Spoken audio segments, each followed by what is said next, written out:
एक गांव में एक सेठ और एक सेठानी रहते थे। उनका एक बेटा और उसकी पत्नी थी। वह बर्तन मांजकर पानी डालने नीचे जाती तो अड़ोस पड़ोस की औरतें उससे पूछती कि आज खाने में क्या खाया। तो वो कहती, बासी कुसी तरबासी। एक दिन जब वह बर्तन मांजकर पानी फेंकने गई तो रोजाना की तरह औरतों ने पूछा कि आज क्या खाया। तो फिर उसने वही जवाब दिया, बासी कुसी तरबासी।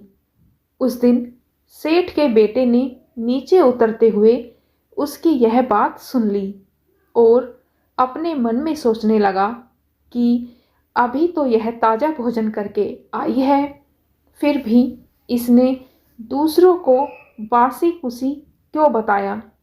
दूसरे दिन उसने अपनी माँ से कहकर खीर और खांड का भोजन बनवाया। माँ, बेटा और बहू तीनों ने बड़ी प्रसन्नता से भोजन खाया। बहू बर्तन मांजकर पानी को नीचे डालने गई तो पीछे पीछे उसका आदमी भी गया। आज भी हमेशा की तरह औरतों ने उससे पूछा कि आज क्या खाया। तो उसने वही जवाब दिया, बासी कुसी तरबासी। उसके आदमी को बहुत गुस्सा आया कि आज तो मेरे सामने खीर और खांड का भोजन किया है, फिर भी यह बासी कुसी बता रही है। इसमें क्या रहस्य है? इस बात को समझने के लिए वह रात का इंतजार करने लगा। जब रात हुई और उसकी पत्नी कमरे में आई तो उसने पूछा कि आज तूने खीर का भोजन किया, फिर भी पड़ोस की औरतों को बासी कुसी क्यों बताया। तब बहू ने मुस्कुराकर कहा कि आपके दादा परदादाओं की कमाई है, तो वह बासी कुसी हुई या नहीं। यह सुनकर उसने परदेश जाने की सोच ली तथा सुबह उठकर माँ से बोला, माँ, मैं कमाने के लिए परदेश जाऊंगा।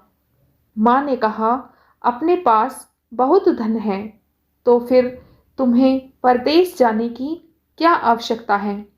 लेकिन बेटे ने जिद करने पर माँ ने उसे परदेश जाने की स्वीकृति दे दी।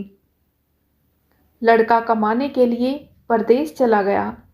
वहां उसे एक सेठ के यहाँ नौकरी मिल गई। कुछ ही समय में वह सारा कामकाज करने लग गया। सेठ अपना सारा कारोबार उसे सौंपकर स्वयं तीर्थ यात्रा करने चला गया। इधर सास ने यह कह रखा था कि दिए को बुझावे तो चूल्हे की मत बुझाना और चूल्हे की बुझ जाए तो दिए को मत बुझाना। लेकिन एक दिन दोनों अग्नि बुझ गई तो बहू पड़ोस में अग्नि लेने गई। उसने देखा कि वहाँ पड़ोस की औरतें किसी माता का पूजन कर रही हैं। यह देखकर उसने पूछा, आप किस माता का पूजन कर रही हैं? मुझे भी बताओ कि यह किसका व्रत है और इसके करने से क्या फल होता है। तो उनमें से एक बोली कि हम चौथ माता का व्रत और पूजन कर रही हैं। बिछुड़े का मिलन होता है, निपुत्री को पुत्र प्राप्त होता है। इस पर बहू ने कहा कि मेरे भी पति को परदेश गए काफ़ी समय हो गया है, मैं भी चौथ माता का व्रत करना चाहती हूँ, लेकिन मेरी सास मुझे बाहर आने ही नहीं देती। तब मुझे कैसे पता लगेगा कि चौथ कब है। इस पर औरतों ने कहा कि तुम रोजाना एक डिबिया में गेहूं का दाना रखती जाना। जिस दिन 30 दाने पूरे हो जाएं, उसी दिन व्रत रख के शाम को चौथ माता की पूजा करके चंद्रमा को अर्घ्य देकर फिर खाना खा लेना। साहूकार की बहू कहे अनुसार व्रत करने लग गई। व्रत करते करते काफी समय बीत गया तो एक दिन चौथ माता ने सोचा कि यदि इसकी नहीं सुनी, अपने को कोई पूजा नहीं करेगा। तब चौथ माता ने साहूकार के बेटे को सपने में जाकर कहा कि सरकार का बेटा सो रहा है या जाग रहा है। उसने कहा, ना सो रहा है और ना ही जाग रहा है, केवल चिंता में पड़ा है। इस पर चौथ माता ने कहा कि अब चिंता छोड़ और तेरे घर पर जाकर सबकी सुध ले। तब लड़के ने कहा कि मैं कैसे जाऊं, मेरा कारोबार बहुत फैला हुआ है। तब चौथ माता बोली, सुबह उठकर वहां धोकर दुकान पर जा, चौथ विनायक जी का नाम लेकर घी का दीपक जलाकर तेरा सारा काम सुलझ जाएगा। सुबह उठकर उसने नहा धोकर वैसा ही किया तो देखते ही देखते उसका सारा हिसाब किताब हो गया और उसने घर जाने की तैयारी शुरू कर दी। घर को जैसे ही वो रवाना हुआ तो रास्ते में एक सांप जा रहा था। उसने सांप को सिसकार दिया। सांप ने गुस्से में आकर कहा कि मैं तो 100 साल की उम्र पूरी करके मुक्ति पाने जा रहा हूँ। तूने बाधा डाल दी, अब मैं तुझे डसूंगा। इस पर साहूकार के बेटे ने कहा कि मैं 12 साल से मेरी माँ व पत्नी से मिलने जा रहा हूँ, उनसे मिलने के बाद इस डस लेना। तब सांप बोला कि तू घर जाकर पलंग पर सोएगा। तब उसने कहा कि मैं अपनी औरत की चोटी नीचे लटका दूंगा, उस पर चढ़कर आ जाना। जैसे ही वो घर पहुंचा तो वह उदास था। बेटा कुछ बोला नहीं, लेकिन उसकी औरत होशियार थी। सब बात पता करके उसने कमरे की एक सीढ़ी पर दूध, दूसरे पर चूरमा, बालू, रेत, इत्र, फूल आदि 7 सीढ़ियों में 7 वस्तुएं रख दी।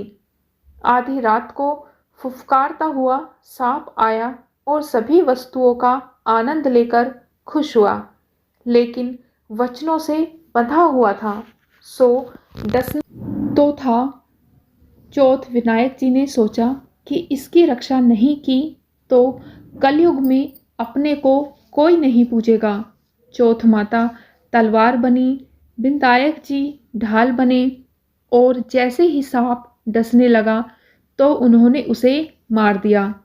साहूकार के बेटे को नींद नहीं आ रही थी। सांप के मरते ही उसने अपनी पत्नी को उठाया और चौपड़ पासे खेलने लगा। सुबह देर तक बेटा बहू नहीं उठे तो माँ ने कहा कि बेटा तो थका मौंधा आया था, वह क्यों नहीं उठी। जाकर देखा तो वहाँ खून ही खून हो रहा था। उसने कहा, मेरे बेटे बहू को किसी ने मार दिया। तब बेटा और बहू कमरे से बाहर आए। तब बेटे ने कहा कि माँ, हमारा बैरी दुश्मन यह सांप है, इसको पता नहीं किसी ने मार दिया है। तब उसने अपनी माँ से पूछा कि माँ, तुम्हारा ठीक से ख्याल तो रखा गया। तब उसकी माँ ने कहा कि बेटा, इसने मुझे खूब ध्यान रखा।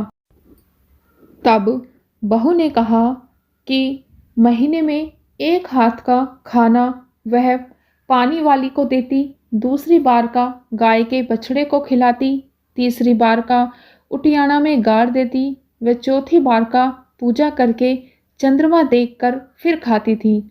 मैंने पूजा के लिए बदिया की दुकान से घी और गुड़ मंगाया, सो उसका जाकर हिसाब करो।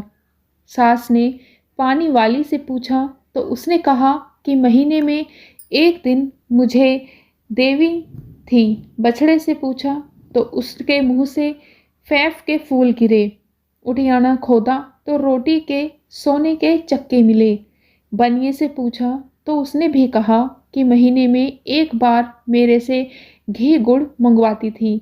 फिर दह ने कहा कि मुझे अब वैशाख की चौथ का उजमन करना है। सास बहू ने चौथ माता का व्रत और उद्यापन धूमधाम से किया और अपना सारा जीवन आराम से बिताया।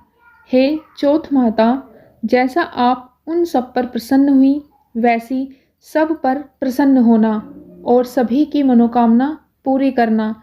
अमर सुहाग देना, कहते सुनते को, हुंकारा भरते को, सभी के देना। जय चौथ माता।